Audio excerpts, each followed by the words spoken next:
마태복음 4장 3절부터 11절 말씀을 우리가 교독을 했는데, 마귀가 이제 주님을 시험하는 것이죠.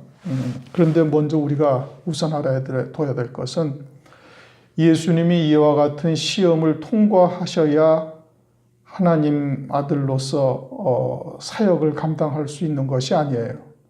예수님은 하나님이시고 창조주, 조물주가 되시거든요. 시험을 마귀한테 받으셔야 할 이유가 하나도 없으셔요. 그러면은 시험을 받으시는 이유는 뭐냐? 시험을 받으시는 이유는 그것도 다 우리 때문이다 이겁니다. 우리를 위해서 시험을 받으시는 것이고, 마귀가 하나님의 자녀들에게 어떻게 시험을 하는가를 보여주시며 그 시험을 분별하고 이기는 자가 되게 하시기 위해서 그러는 거예요. 그러니까 예수님이 이 시험을 통과하여야 된다, 아니다, 이런 것은 전혀 이제 하나님의 말씀을 우리에게 주신 의도가 무엇인지를 전혀 이제 깨닫지를 못하는 것이고, 예수님은 시험과는 상관이 없으셔요. 단지 하나님의 자녀들이 이 땅에 사는 동안 공중권세 잡은 자리에서 이와 같은 시험들이 있다라는 것을 우리에게 알게 하시고, 그 시험이 무엇인지 분별하고 능히 이기는 자가 되는 길이 무엇이냐, 이것을 우리에게 알려주시는 겁니다. 3절, 시험하는 자가 예수께 나와서 가로되 네가 만일 하나님의 아들이거든 이 돌들이 떡덩이가 되게 하라. 마귀가 시험을 하죠, 그렇죠? 성령께서 마귀에게 주님을 갖다가 붙이셨단 말씀이죠. 그런데 지금 3절에 그 마귀를 뭐라고 그러는 거 아니? 시험하는 자라고 말씀하고 있어요. 왜 마귀라고 하지 아니하고 시험하는 자라고 하셨는가? 그것은 사람들이 마귀의 하수인이 되어져서 여러 가지의 형태로서 우리에게 이처럼 시험하는 자로 다가오기 때문에 그러는 겁니다. 그것이 아내일 수 있고 남편일 수 있고 자식일 수 있고 이웃일 수가 있고 직장에서 만나는 동료가 될 수 있고 여러 사람들이 마귀의 도구로서 쓰임받는 거예요. 그러니까 그 사람이 마귀라는 뜻이 아니라 그 사람의 가진 육신의 그 성질들을 통해 가지고 마귀가 자기의 시험의 도구로서 사용한다 이겁니다. 하나님의 자녀들을 시험하는 자로서 이제 다가오는 것이죠. 그러면서 예수께 나와 가로되 네가 만일 하나님의 아들이거든 이 돌들이 떡덩이가 되게 하라. 예수님이 지금 40일 동안이나 금식을 하셨거든요. 그 예수님이 40일 동안이나 금식을 하신 주님 앞에 나와가지고 제일 먼저 시험하는 것이 네가 하나님의 아들이라면, 전능하신 하나님의 아들이라면 이 돌들로서 떡덩이가 되게 하라. 그래서 허기진 주림을 피하라. 떡덩이가 되게 하라. 그래서 이제 예수님을 갖다가 시험하고 있는 것이죠. 그래서 예수님이 그렇게 하셨어요? 안 하셨단 말씀이에요. 왜 안 하셔요? 마귀의 말을 들을 필요가 전혀 없다 이겁니다. 전혀 없는 거예요. 마귀가 이렇게 하면은 네가 하나님의 아들이라는 것을 내가 인정하리라. 그런다고 주님께서 그렇게 하셔야만 하나님의 아들로 인정이 되는 거예요? 아니란 말씀이에요. 하나님의 백성들에게 마귀도 또 이렇게 역사를 해요. 네가 진짜 믿음이 있느냐? 그럼 한번 해봐라. 그렇게 해서 마귀의 말을 듣고 쫓아가면 그건 마귀의 종이 되어버린 거다 이겁니다. 마귀의 말을 들어야 할 이유가 하나도 없는 거예요. 네가 진짜 하나님의 성도냐? 그러면 이러저렇게 해라. 그러면은 아마 하나님의 백성들이 그렇게 하는 사람들이 많이 있을 수도 있겠죠. 그것은 마귀의 말을 들은 것이고 마귀에게 넘어가는 자가 되는 것이. 주님께서 떡을 만드셨으면은 그건 마귀의 말을 들은 것이고 마귀에게 실족하는 자가 되는 것이죠. 주님은 마귀를 충족시키실 이유가 전혀 없다 이겁니다.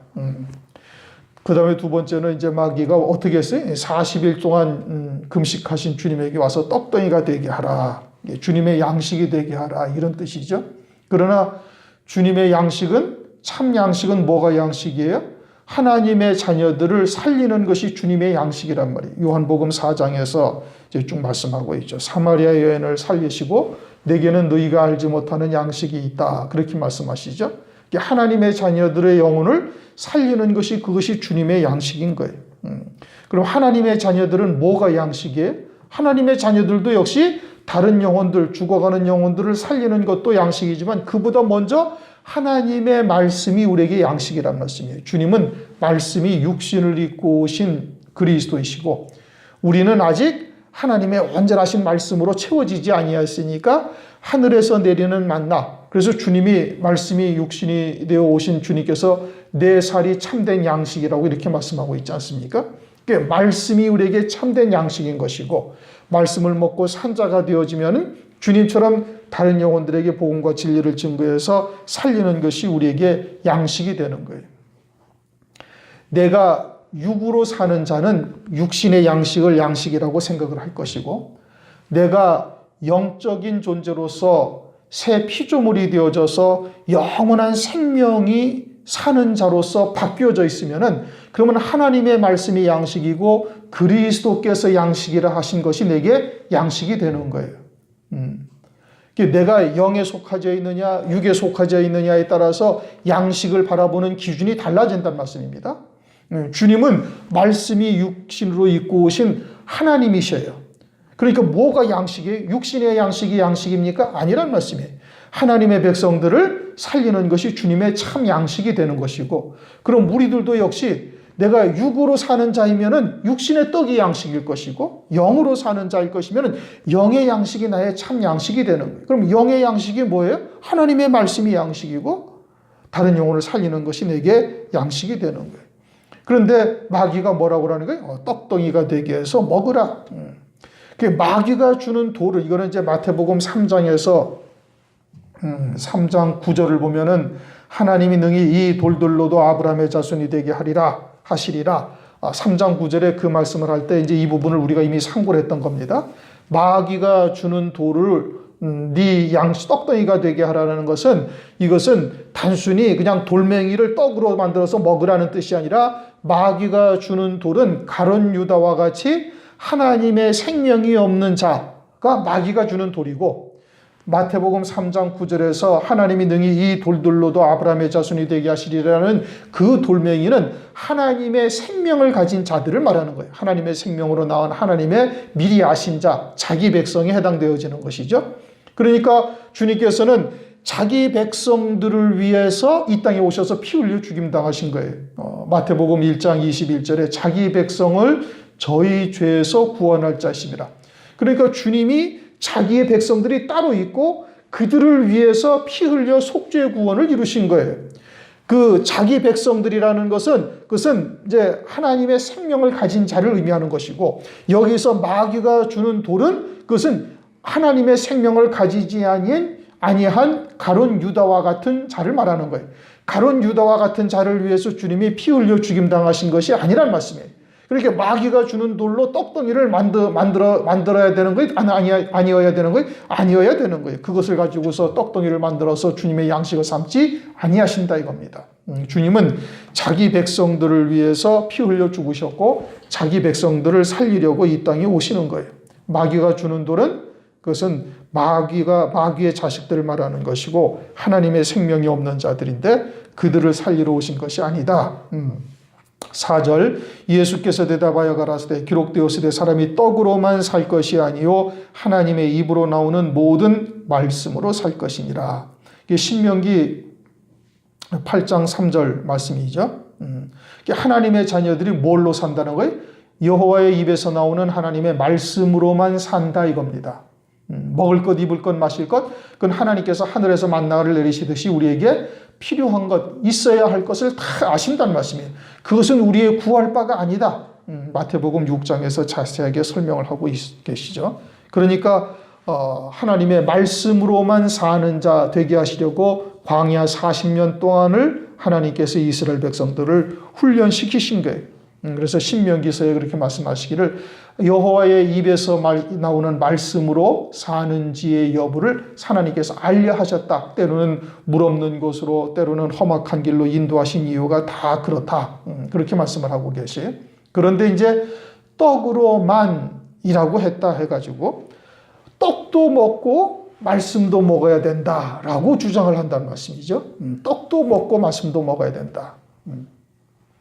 요한복음 6장을 가면은 주님께서 오병이어의 이적을 베푸셔요. 오병이어의 이적을 베푸신 다음에 주님께서 내가 하늘로서 내려온 생명의 떡이다, 산 떡이다, 내 살을 먹어야 또 내 피를 마셔야 영생이 있다. 막 이렇게 어려운 말씀들을 쭉 하니까 그 떡을 먹은 사람들이 뭐라고 그래? 이 말씀은 너무 어려워서 누가 들을 수 있겠느냐 하면서 하나씩 둘씩 다 떠나는 거예요. 제자들만 남았어요. 그래서 주님께서 그들에게 물으십니다. 너희도 가려느냐? 그러니까 제자들이 뭐라고 대답해? 영생의 말씀이 주께 있사오며 우리가 어디로 가리까? 그러니까 그 앞에서 떡을 먹었던 사람들, 그리고 주님께서 그와 같이 내가 생명의 떡이다, 내 살이 참된 양식이요 내 피가 참된 음료로다 라고 말하니까 이 말씀은 참으로 듣기가 어렵다 하던 자들은 다 떠나버린 거예요. 왜 떠나요?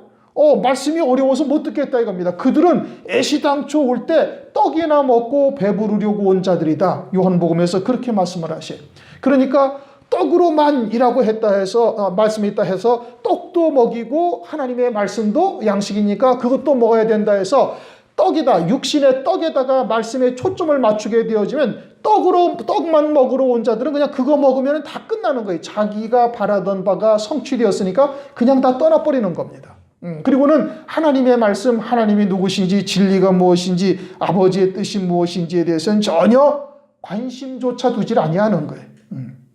오늘날 교회들이 육신의 구제가 먼저다. 배고픈 사람 먼저 밥부터 먼저 먹이고 그 다음에 말씀을 먹여야 되지 않겠느냐. 그런데 그렇게 배고픔이나 해결하고 온 사람들은 그냥 밥만 먹고 다 떠나는 겁니다. 교회는 영이 주체가 되어져서 영적인 생명을 살리는 것이 교회의 본질인 것이지 육신을 살리는 것이 또는 육신의 구제가 앞서고 그것이 본질이 아니다 이겁니다. 주님께서 그처럼 오병이어의 이적을 베푸시고 난 다음에는 그들이 육신의 배가 불러지니까 말씀은 아예 들으려고 하지도 않냐고 떠나버린다 이거죠. 그래서 예수께서 가라사대 기록되었을 때 사람이 떡으로만 살 것이 아니요 하나님의 입으로 나오는 모든 말씀으로 살 것이니라. 하나님의 말씀이 우리에게 참된 양식이 되어지는 거예요. 이 장면이 신명기의 말씀으로 물리쳤다라는 뜻이 아닌 겁니다.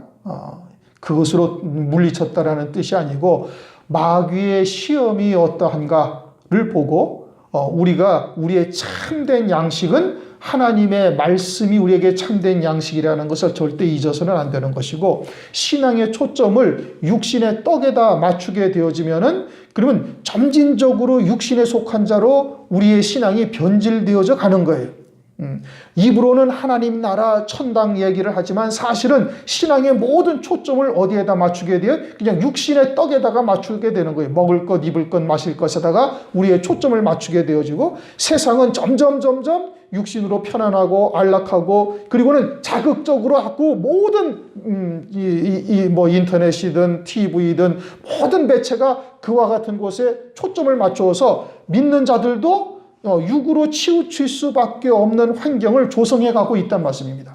그런데 하나님의 말씀마저 먹을 것, 입을 것, 마실 것에다가 초점을 맞추게 되어지면 신앙생활을 전부 다 세상에 속한 자로 또는 육에 속한 자로 빠질 수밖에 없도록 되어져 있는 거예요. 세상도 그러한데 교회에서 선포되는 말씀마저도 그처럼 육신에 속한 것으로만 치우치게 되어지면 영적으로는 전혀 살아날 수가 없는 것이죠.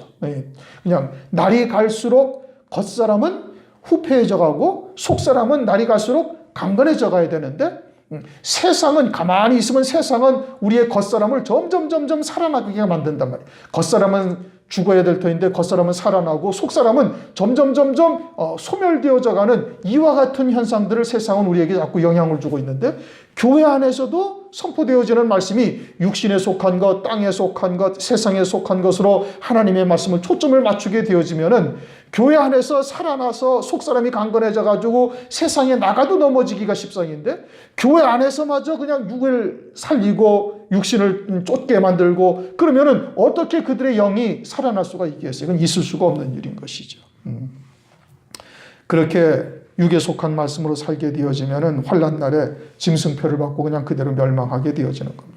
5절 이에 마귀가 예수를 거룩한 성으로 데려다가 성전 꼭대기에 세우고 가로되 네가 만일 하나님의 아들이거든 뛰어내리라 기록되었으되 저가 너를 위하여 그 사자들을 명하시리니 저희가 손으로 너를 받들어 발이 돌에 부딪히지 않게 하리로다 하였느니라.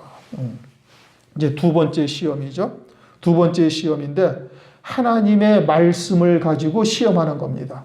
이 말씀이 어디냐면은 시편 91편 말씀이에요. 시편 91편을 한번 보셔요. 시편 91편 11절 12절 말씀인 겁니다. 91편 11절 12절을 한번 읽어보시겠습니다. 91편 11절 12절 저가 너를 위하여 그 사자들을 명하사 내 모든 길에서 너를 지키게 하심이라. 저희가 그 손으로 너를 붙들어 발이 돌에 부딪히지 않게 하리로다. 요 11절 12절 말씀을 가지고 마귀가 예수님을 시험하는 거예요. 그래가지고 성전 꼭대기에 세우고 뛰어내리라. 하나님의 말씀이 이러했으니 주의 사자가 너의 발을 갖다가 돌에 부딪히지 않도록 너를 지키지 않겠느냐? 네가 하나님의 아들이라면 그렇게 될 것이다. 그러니까 뛰어내리라. 그렇게 하나님의 말씀을 가지고서 마귀가 시험을 하고 있다. 그런데 이 하나님의 말씀의 앞뒤 말씀을 싹 빼버린 거예요. 앞에는 뭐라고 그랬어요? 10절, 9절 네가 말하기를 여호와는 나의 피난처시라 하고 지존자로 거처를 삼았으므로 화가 네게 미치지 못하며 재앙이 내 장막에 가까이 오지 못하리니 하면서 그렇게 말씀하셨죠. 그리고 13절 네가 사자와 독사를 밟으며 젊은 사자와 뱀을 발로 누리로다. 그러니까 자기에게 불리한 것은 싹 빼버리고 그리고서는 11절과 12절 말씀만 하고 있는 거예요. 9절부터 쭉 읽으면 하나님을 우리의 피난처로 삼았다 이겁니다. 하나님을 우리의 피난처로 삼았기 때문에 우리가 설령 이와 같은 일을 겪는다 할지라도 하나님께서 우리를 보호하신다. 하나님께서 우리를 보호하신다는 것은 영을 보호하신다는 얘기지 육체는 깨뜨려질 수가 있다니까요. 그러니까 순교할 수도 있고 세상에서 고난당할 수도 있는 거예요. 그러나 그 영은 악한 자가 만지지도 못하게 하나님께서 보호하신단 말이에요. 왜? 하나님을 나의 피난처로 나의 거처로 삼았기 때문에 절대 우리의 영혼을 하나님께서 마귀에게 빼앗기지 아니하신다는 말씀이에요. 요한일서 5장 18절을 보면 하나님께로부터 나으신 자가 저를 지키심에 악한 자가 저를 만지지도 못한다 이거예요. 만지지도 못하게 하나님께서 우리의 영을 보호하신다는 뜻이지 육체가 깨뜨려지지 않도록 하시겠다 이걸 말씀하고 있는 것이 아니란 말씀이에요. 그런데 자기가 시험할 때 요 가운데 말씀만 싹 빼고 그래서 그와 같은 믿음으로 악한 자를 이기게 되어지면은 발로 그 사자를 갖다가 마귀를 갖다가 발로 밟는 역사가 믿음으로 승리하는 역사가 있게 되어질 것을 말씀하는 건데 자기한테 불리한 것 또는 자기에 관한 것은 다 빼버리고 자기가 그냥 하나님의 말씀만 딱 빼가지고서는 시험한다, 이용하고 있다 이 뜻인 겁니다. 오늘날 마귀가 이렇게 하나님의 말씀을 가지고 하나님의 자녀들을 시험하는데 하나님의 자녀들을 실족해 한단 말씀이죠. 그래서 세상에 복받는 말씀 또는 축복의 말씀 이런 것들만 싹 추려가지고 하나님의 자녀들에게 막 먹이는 거예요. 거짓 종들이 하나님의 자녀들에게 그냥 복받는 말씀들만 가지고 앞뒤 문맥을 보면 그런 뜻이 전혀 아닌데 뭐 요한 3서 2장인가 내 영혼이 잘된 같이 범사에 잘되고 강건하기를 내가 뭐 축복하노라. 마귀가 하나님의 말씀을 가지고 하나님의 자녀들을 시험하는데 자기가 필요한 말씀들만 가지고서 시험하는 거예요. 그리고 그러한 마귀에게 미혹당한 몰각한 목자들이나 거짓 종들이 하나님의 말씀을 성도들에게 그렇게 먹인다는 말씀이 그렇게 해서 성도들로 하여금 실족해 하는 일들을 한다는 말씀이죠. 오늘날도 그렇게 해서 그냥 뭐 축복의 말씀들만 잔뜩 나열하는 거예요. 뭐 축복의 말씀 500선 이래가지고 그런 말씀만 뽑아가지고서는 뭐 그냥 성도들한테 외우라고 그러고 그런 말씀으로만 예언해 준다고 그러고 그런 말씀으로만 설교를 하고 앉아있고 그러니까 하나님이 무슨 뭐 도깨비 방망이처럼 하나님의 성도들을 갖다가 세상에서 복 주시는 그와 같은 하나님으로만 하나님을 잘못 이야기해서 가뜩이나 세상에 속한 하나님의 자녀들로 하여금 더욱더 세상 쪽으로 치우칠 수밖에 없도록 그렇게 만들어가고 있다 이겁니다. 그것은 혼잡된 말씀이고 변질된 말씀인 거예요. 그건 성경에서 말씀하시는 다른 영, 다른 예수, 다른 복음에 해당되어진다 이겁니다. 특별히 이제 마지막 때 되어지면은 요한계시록으로 미혹을 하죠. 마태복음 24장만 보면은 자연히 환난과 그 뒤에 주의 재림과 무화과 나무의 비를 통해서 시대의 표적을 알 수 있도록 모든 말씀을 아주 자세하게 기록을 해놨는데 뭐 환란전 휴거니 무천년 주이니 이런 얼토당토하는 설들이 범람을 하고 있는 거예요. 이제 그와 같이 육에 속한 자들로 솔깃할 수밖에 없는 말씀을 변질시켜서 변질된 말씀으로 그들을 미혹하는 역사가 있다 이겁니다. 하나님의 말씀으로 미혹하는 거예요. 7절 예수께서 이르시되 또 기록되었으되 주 너희 하나님을 시험치 말라 하였느니라 하신대. 성전 꼭대기에서 예수님이 뛰어내리시면은 당연히 천사들이 붙으시겠죠. 그러나 그렇게 하지 아니하시는 거예요. 그러한 이적으로 예수님이 하나님의 아들로서 입증되어야 되는 것은 절대 아니다 이겁니다. 하나님을 이와 같은 것으로 시험해서는 안 되는 거예요. 신명기 6장 16절을 보면 너희가 마사에서 시험한 것 같이 너희 하나님 여호와를 시험하지 말고, 하나님을 시험하지 말라고 그러셨죠. 그런데 마태복음 12장을 보면은 유대인들이, 서기관들과 바리새인들이 예수님에게 표적을 보여달라 하면서 예수님을 시험해요. 그때 주님이 뭐라고 말씀하셔요? 이 악하고 음란한 세대라고 그들을 말하고 있습니다. 오늘날도 역시 마찬가지로 하나님을 시험해서는 아니 되는 것이고, 하나님의 말씀으로 미혹하는 역사가 무엇인지를, 진리가 무엇인지를 깨닫게 되어지면 다 분별할 수가 있죠. 다른 영, 다른 예수, 다른 복음이 무엇인지를 다 알 수가 있다 이겁니다. 8절 마귀가 또 그를 데리고 지극히 높은 산으로 가서 천하 만국과 그 영광을 보여 가로되 만일 내게 엎드려 경배하면 이 모든 것을 네게 주리라. 마귀가 어디 것을 보여주어요? 이 천하의 영광. 성령 하나님은 어디를 보여주셔요? 하늘 위의 영광, 천상의 영광을 우리에게 보여주시는 거예요. 성령이 하늘로부터 내려오셔서 위의 것을 바라보게 하시잖아요. 골로새서 3장 1절 2절을 보면 너희가 그리스도에게 속한 자면은 이제는 땅의 것을 바라보지 말고 위의 것을 바라봐라 이겁니다. 위의 것, 하늘 위의 것을 바라봐야 되는 거예요. 그러니까 우리의 소망은 보이는 소망이 아니라 보이지 아니하는 소망이니, 보이지 아니하는 소망을 소망 삼고 믿음으로 산다면은 참음으로 기다리라. 로마서에도 그렇게 말씀을 하고 있죠. 그런데 마귀는 계속해서 어디 거를 보여줘? 이 천하의 영광, 눈에 보이는 것, 세상의 것. 그러므로 거짓 선지자, 거짓 종들이나 몰각한 목자들은 전부 다 천하의 영광만 보여주는 거예요. 무엇을 통해서? 하나님의 말씀을 통해서.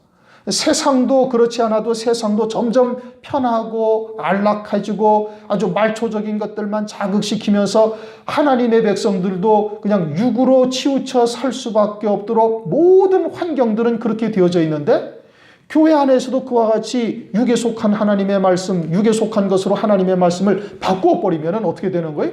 성도들은 그냥 완전히 영이 죽은 자가 다 되는 거예요. 완전히 육으로 사는 자가 되는 것이죠. 빌립보서 3장 18절 이하에 보면 그것을 그리스도 십자가의 원수로 행한다, 그렇게 말씀하고 있습니다. 그리스도의 십자가의 원수로 행한다.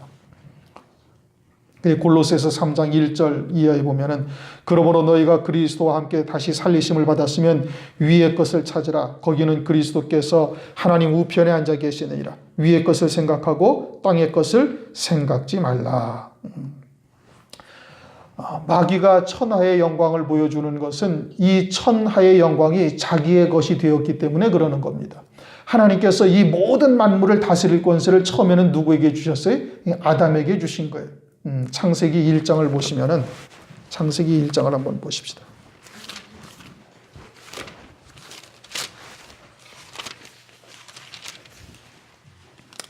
창세기 1장 28절을 보시면은 하나님이 그들에게 복을 주시며 그들에게 이르되 생육하고 번성하여 땅에 충만하라. 땅을 정복하라. 바다의 고기와 공중의 새와 땅에 움직이는 모든 생물을 다스리라. 그리고 다스릴 권세를 누구에게 줬어요? 아담과 하와에게 준 거예요. 그런데 아담과 하와가 마귀의 말을 듣고 마귀의 종이 되어졌으니 베드로후서 2장 19절 누구든지 진 자는 이긴 자의 종이 됨이니라. 그러니 아담과 하와가 마귀의 종이 되어버리고, 그래서 거역의 씨가 이제 심겨지게 되어지고, 그리고 아담과 하와에게 준 모든 권세가 누구에게 속한 것이 되는 거예요? 마귀에게 속한 것이 되는 거예요. 그래서 누가복음을 한번 보시면은, 누가복음 4장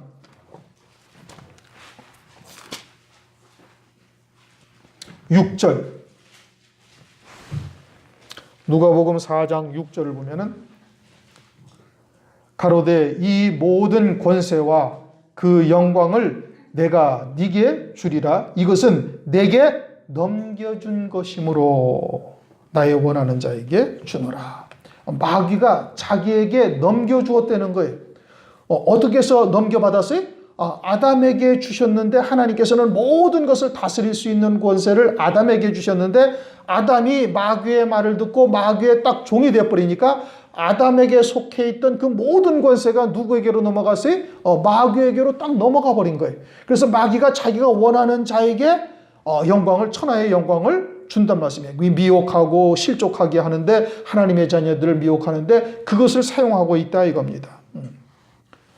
그런데 우리가 이제 에베소서를 상고할 때 에베소서 1장 끝에서 두 번째 줄에 두 번째 절에서 그렇게 했죠. 모든 만물 위에 교회의 머리다. 예수님께서 모든 만물 위에 교회의 머리로 두셨느니라. 그렇게 말씀하고 있잖아요. 그러니까 교회의 권세가 어디에 있어요? 이제는 그리스도 안에 있는 우리들은 모든 만물 위에 우리가 존재하는 거예요. 그런데 하나님의 백성들이 그 권세가 무엇인지를 깨닫고 있지를 못하고 있는 거예요. 사용을 못하는 거예요. 이미 주님으로부터 그 권세를 다 이양을 받았음에도 불구하고 그 권세를 사용하지를 못하고 있는 거예요. 그리고서는 여전히 천하의 권세에 우리가 전전긍긍하고 있는 거예요. 마귀가 주면은 그것으로 좋아하고 마귀가 빼앗아가면 그것으로 절망하고 이게 마귀의 권세 아래에서 여전히 살고 있다 이겁니다. 하나님의 자녀는 사도 바울처럼 내가 비천에 처할 줄도 알고 풍부에 처할 줄도 알아 일체의 비결을 배웠노라. 그런 것에 대해서 전혀 영향을 받지 않는 사람이 되어야 되는 거예요. 그것이 온전한 그리스도의 지체된 교회들의 모습이어야 되는 겁니다. 왜요? 교회는 이미 만물 위에 있고 예수님께서 부활 승천하심으로 모든 권세를 다 가지시고 만물을 다스리고 계시거든요. 그런데 그 만물의 머리가 되시는, 교회의 머리가 되시는 그리스도의 지체가 된 우리들은 여전히 아직도 마귀의 권세 아래서 살아가고 있는 것이 아주 많다 이겁니다. 이게 믿음으로 사는 자는 어떻게 되는 거예요?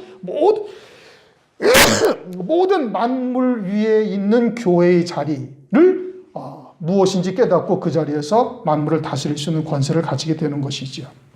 그러니까 이와 같이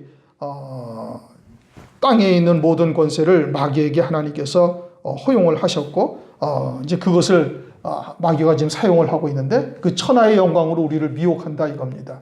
그러나 실상 그리스도 안에 있는 우리들은 만물을 다스릴 수 있는 권세를 이미 우리에게 하나님께서 부여하신 거예요. 그리고 믿음으로 그와 같은 것을 능히 이길 수 있는 자가 되어야 되는 것이죠. 그러면서 성령께서는 우리에게 하늘 위의 영광, 따로 높은 산의 영광을 우리에게 보여주시면서 정과 욕심을 십자가에 못 박고 세상을 이길 수 있도록 우리에게 은혜를 베풀고 계시는 겁니다. 10절 이에 예수께서 말씀하시되 사단아 물러가라 기록되었으되 주 너희 하나님께 경배하고 다만 그를 섬기라. 이제 그리스도의 피로 값주고 사신 바 된 교회는 만물이 다스릴 수 있는 자리에 있지 않다 이겁니다. 만물을 능히 이기고 오직 하나님께만 경배하고 하나님을 섬기라. 그러면 하나님을 경배하고 하나님을 섬긴다는 것이 무엇을 말하는 거예요? 입술로 교회 나와서 하나님을 찬양하고 하나님께 예배드리면 되는 것이다? 그것이 아니고 그것이 아니라 천하의 영광을 소망하며 살고 있는 자는 마귀를 섬기는 자인 것이고 하늘 위의 소망을 바라보며 믿음으로 사는 자는 그것은 하나님을 경배하는 자가 되는 거예요.